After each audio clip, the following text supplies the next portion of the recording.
Good morning, everyone. We have started with our second lesson of geography, that is physical features of India. There are 6 major physiographic divisions. In the very first class of this lesson, we have discussed about these in brief, and from these 6 we have already gone through 3 of them in detail. हम इनमें से 3 में detail के बारे 3 के बारे में detail में पढ़ चुके हैं. उसमें अगर हम बात करें, सबसे पहले हमने the Himalayan mountains, then after the northern plains, then after the peninsular plateau, and the fourth one is the Indian deserts. Today we are going to discuss about Indian deserts. If you try to find out the location, then in the last class when we were discussing about the Peninsular Plateau, at that time up to the Aravallis we count the part of Central Island, that was the part of Peninsular Plateau. If we move further westward, अगर हम अरावली से फिर आगे की तरफ waste की तरफ चले जाएं, तो उसमें हम देखेंगे it is an arid region और डेजर्ट एरिया. ये हमारे पास डेजर्ट एरिया स्टार्ट हो जाता है. Most area covered by Rajasthan and some part of Gujarat also. तो महत्वपूर्ण जो डेजर्ट एरिया है, इसके अंतर्गत ज्यादातर एरिया किसका, राजस्थान का आता है. और सबसे बड़ा डेजर्ट अगर भारत की बात करें, कौन सा, थार डेजर्ट. अब इसमें बारिश के मौसम में ही कोई थोड़ी बहुत स्ट्रीम्स, यानी अगर पानी का बहाव दिखाई देता है, but after some time it disappear, उसके बाद ये गायब हो जाता है. यानी पानी ज्यादा दूर तक या कोस्टल एरिया तक हम बात करें, जैसे पूरी हमारे पास कोर्स होता है रिवर का, तो ऐसी कोई बड़ी नदियां यहाँ नहीं है. मैक्सिमम अगर बारिश की बात करें तो यहाँ 150 मिलीमीटर बारिश है. ये केवल ईयरली, इससे ज्यादा बारिश यहाँ नहीं होती, बहुत कम बारिश यहाँ होती है. एरिड रीजन है, ज्यादा पेड़ पौधे हैं, वो भी फिर आप देखोगे किस प्रकार के डेजर्ट एरियाज में कैक्टस वगैरह यही डेवलप हो पाते हैं. एरिड रीजन है, एरिड मतलब जो कि एरेबल, जहां खेती ना होती है, बंजर जमीन है ये. इसके अंदर क्योंकि पानी की अवेलेबिलिटी है ही नहीं, बारिश भी बहुत कम होती है. जो भी होती है केवल बारिश के टाइम पर थोड़ी बहुत स्ट्रीम्स, थोड़ा बहुत पानी दिखाई देता है, उसके बाद it disappear with in few days और फ्यू आवर्स की. उसके बाद कुछ समय के बाद ही इतना ड्राई एरिया सैंड है, वो सोख भी लेती है, उसको जल्दी ही खत्म हो जाता है. मेजर रिवर की बात करें, यहाँ की जो मेजर रिवर है वो है लूनी. अगर इंडियन डेजर्ट की बात करें, यहाँ की सबसे महत्वपूर्ण जो नदी है वो है लूनी. अब यहाँ उसके साथ साथ हमें क्या दिखाई देते हैं, सैंड ड्यून्स. सैंड ड्यून्स मिट्टी के टीले. तो डेजर्ट एरिया में क्या है, मिट्टी के टीले. इसमें एक फीचर और है, ये है बार्चन्स. ये क्या है, इसमें होता है क्रिसेंट शेप ड्यून्स है. क्रिसेंट शेप जैसे अर्धचंद्राकार जिसको हम बोलते हैं, यानी चांद जैसा आधा दिखाई देता है, इस प्रकार के ये हमारे पास इस प्रकार के सैंड ड्यून से टीले हैं इसमें. हालांकि अगर हम थोड़ा सा हमारे पाकिस्तान बॉर्डर के साथ जाए, जैसलमेर अगर कभी घूमने जाओगे तो आपको और भी बड़े बड़े टीले लंबाई के अनुसार ऐसे दिखाई देंगे. यानी बहुत सारे मिट्टी के टीले वहां दिखाई देंगे. और कुछ जो क्रिसेंट शेप ड्यून है जिनको हम बार्चन्स बोलते हैं, ये भी अवेलेबल है वहां. तो ये वहां के लिए महत्वपूर्ण फीचर थी. और हमारे इंडियन डेजर्ट में रिवर की बात करें, महत्वपूर्ण लूनी है. बारिश की बात है 150 मिलीमीटर के आसपास ईयरली केवल बारिश होती है. वेजिटेशन ज्यादा है नहीं, क्योंकि पानी की अवेलेबिलिटी नहीं है. उसके साथ साथ अगर और फीचर्स की बात करें तो बार्चन्स ज्यादातर सैंड ड्यून्स हैं, एक रिसेंट शेप में, बाकी सैंड ड्यून्स बड़े बड़े टीले पाए जाते हैं वहां पे. अब हमारे पास इंडियन डेजर्ट के बाद जो नेक्स्ट हमारा है फिजियोग्राफिक डिवीजन में, वो हमारा था कोस्टल प्लेन्स. प्लेन्स तो हम पहले पढ़ चुके हैं, नॉर्दर्न प्लेन्स मैदानी इलाका. अब इसके सामने जोड़ दिया हमने कोस्टल. कोस्टल में जो कोस्ट के साथ लगता हो. अब हमारे पास कोस्ट 2 है. कोस्ट हमारे भारत में अगर तमिलनाडु के साथ इंडियन ओशन को छोड़ दे तो महत्वपूर्ण तरीके से 2 साइड लगते हैं. नॉर्थ को छोड़ दें, ऊपर कोई हमारा कोस्ट नहीं लगता. हमारे यहाँ लगता है साउथ वेस्ट और साउथ ईस्ट में महत्वपूर्ण तरीके जो हमारे कोस्ट लगते हैं. तो इनमें कोस्ट के आसपास जो प्लेन्स हैं, जो समतल जमीन है, आपने डेक्कन प्लेट्यू जो पढ़ा, तो ये पढ़ा था डेक्कन प्लेट्यूज की बाउंड्रीज साउथ ईस्ट और साउथ वेस्ट में कौन कौन सी हैं. उसके डेक्कन प्लेट्यू के ईस्ट और वेस्ट में, ईस्ट में अगर बात करें तो ईस्टर्न घाट पढ़ा था ये,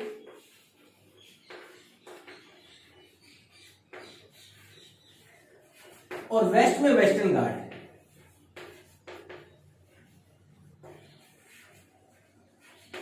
and these are demarcated by hills. ये अगर इनकी बात करें तो यहाँ क्या है, ये माउंटेनियस एरियाज है, ये पहाड़ी इलाके हैं वहां आसपास।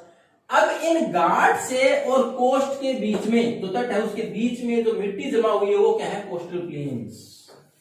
यानी ईस्टर्न घाट से और ईस्टर्न कोस्ट के बीच की जो जगह है वो क्या है, ईस्टर्न कोस्टल प्लेन। और वेस्टर्न घाट से लेके और वेस्टर्न कोस्ट के बीच में जो प्लेन्स है, जो मिट्टी जमा हुई है, समतल जमीन है, वो क्या है, वो हमारे वेस्टर्न घाट्स हैं। अब इनमें भी अगर हम बात करें तो इनको जो हमारे पास कोस्टल प्लेन से 3 भाग हैं, ऊपर से लेके अगर नीचे की बात करें तो अगर वेस्टर्न कोस्ट की बात करें 3 हिस्सों में बांटा गया। इसको कौन कौन से, सबसे ऊपर कोंकण। कोंकण कहां से कहां तक, आपकी बुक में दे रखा है मुंबई से गोवा, जो पार्ट है हमारा, जो हमारे पास वेस्टर्न कोस्ट अरेबियन सी के साथ लगता है, उसमें सबसे ऊपर का part Konkan, then after Kannada,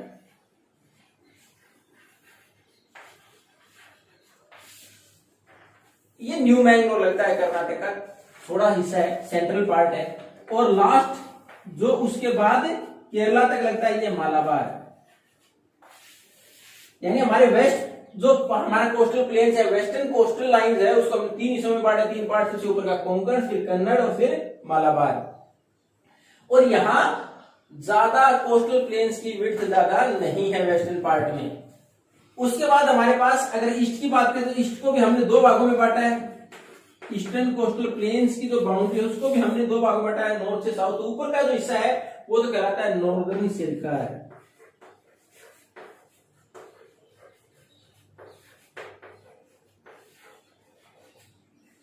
और नीचे ये तो है नॉर्थ, यानी हमारा जो बे ऑफ बंगाल के साथ लगता है ईस्ट का पार्ट कोस्ट का, उसमें ऊपर का हिस्सा तो कहलाता है नॉर्दर्न सर्कल और नीचे का क्या कहलाता है, कोरोमंडल।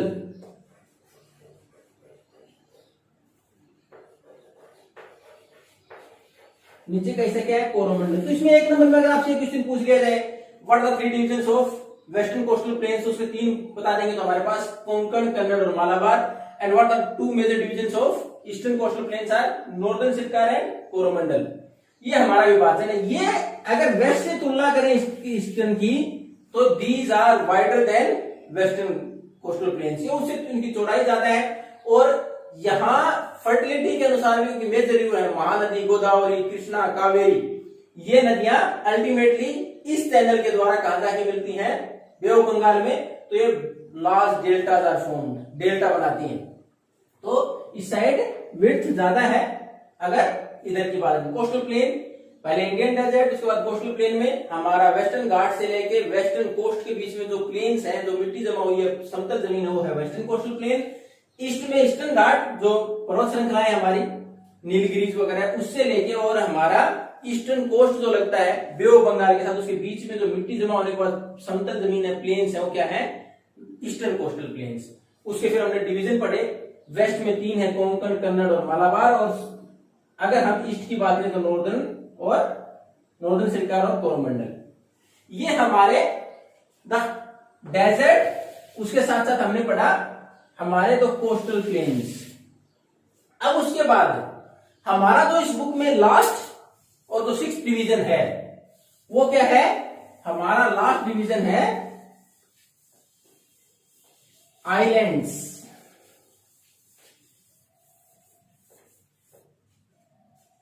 आइलैंड्स, अगर हम इंडिया में बात करें आइलैंड्स की, तो भारत में कौन कौन से आइलैंड ग्रुप्स है, अगर हम इसमें पढ़ेंगे तो हमारे पास 2 महत्वपूर्ण आइलैंड ग्रुप्स हैं भारत में। एक तो अरेबियन सी में आप देखें तो है लक्षद्वीप। अब पहली सी के बारे में डिस्कस कर रहे हैं, लक्षद्वीप, ये हमारा लोकेटेड अरेबियन सी में। अगर हम इसकी टोटल एरिया की बात करें तो ये 32 स्क्वायर किलोमीटर होंगे। अगर इसे टोटल एरिया की बात करें तो लगभग 32 स्क्वायर किलोमीटर का एरिया है इसका। अब इसमें एक फीचर और दे रखी है, it is a coral island. Coral अगर आप हिंदी में इसका देखोगे तो मूंगा, स्लाइट रेडिश कलर, यानी where there was a life, पहले ऐसी लाइफ रही, एक समुद्री जीव का फॉर्म है। उसके बाद उसका जो ऊपर का सरफेस है हार्ड, वो जो उसकी सेल रह गई उनसे बना हुआ आइलैंड माना जाता है, कोरल आइलैंड है ये। और उसके बाद इसमें अगर वो देखें फ्लोरा एंड फोना तो वेजिटेशन है, वेजिटेशन के साथ साथ इसमें एक बर्ड सेंचुरी भी है। इसमें एक आइलैंड का पार्ट है पीटी आइलैंड,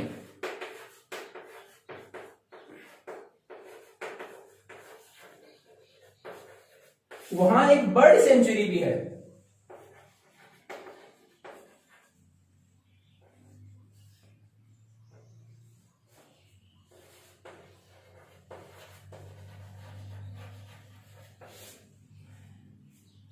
अब इसके बारे में आप पढ़ोगे, इसके कई नाम रहे पहले, लक्षद्वीप भी था, मिनी कोई भी बोला गया इसको, लेकिन इसका एक्चुअली जो लक्षद्वीप नाम है कब हुआ, 1973 में।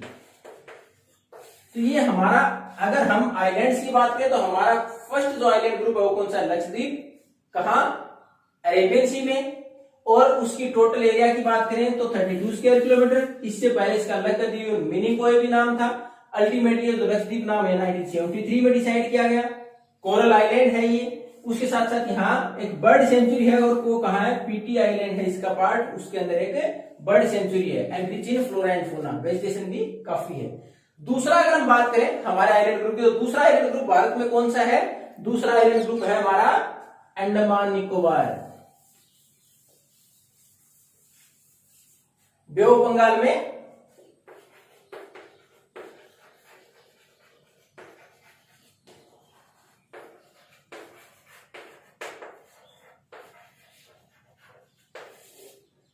अंडमान निकोबार बे ऑफ बंगाल में स्थित है। पहले तो लोकेशन इसकी, उसके बाद it is A elongated chain, एक लंबी चेन सी दिखाई देती है। ये स्कैटर्ड है, छोटे छोटे नंबर में ऐसे ऐसे चेन सी देखोगे आप बे ऑफ बंगाल में, ऐसी चेन सी बनी हुई है। इसका जो ऊपर का हिस्सा है नॉर्दर्न, उसको तो नाम दिया गया अंडमान, नॉर्थ का पार्ट है। और जो नीचे के आइलैंड्स हैं उनके लिए वर्ड इस्तेमाल किया, साउथ का जो पार्ट है उसके लिए निकोबार। अब इनका एरिया और संख्या दोनों ही ज्यादा है किससे, लक्षद्वीप से। लक्षद्वीप का एरिया 32 स्क्वायर किलोमीटर था।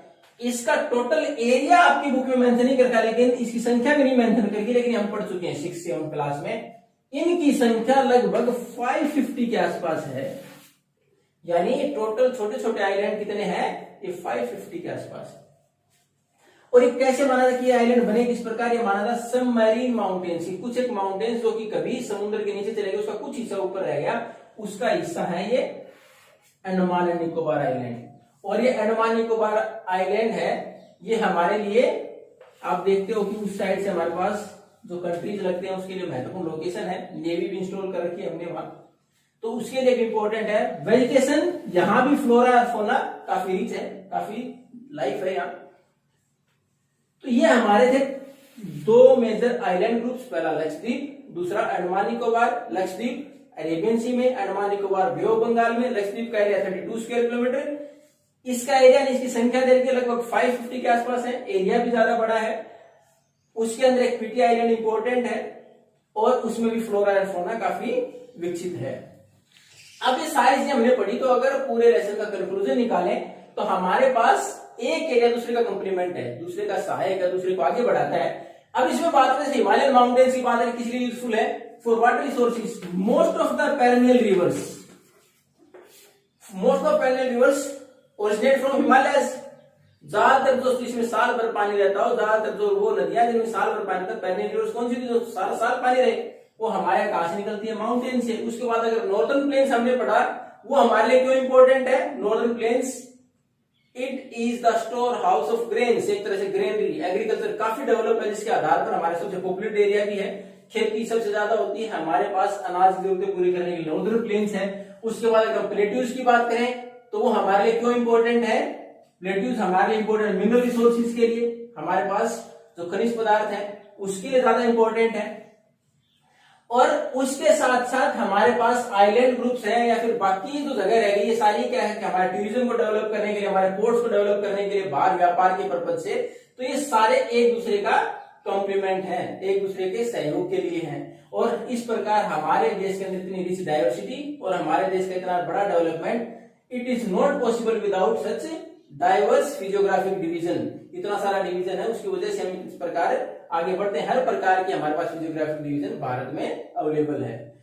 अब इस लेसन में कहीं से भी कोई प्रॉब्लम होती then you can ask me by calling और बाय लीविंग ए मैसेज।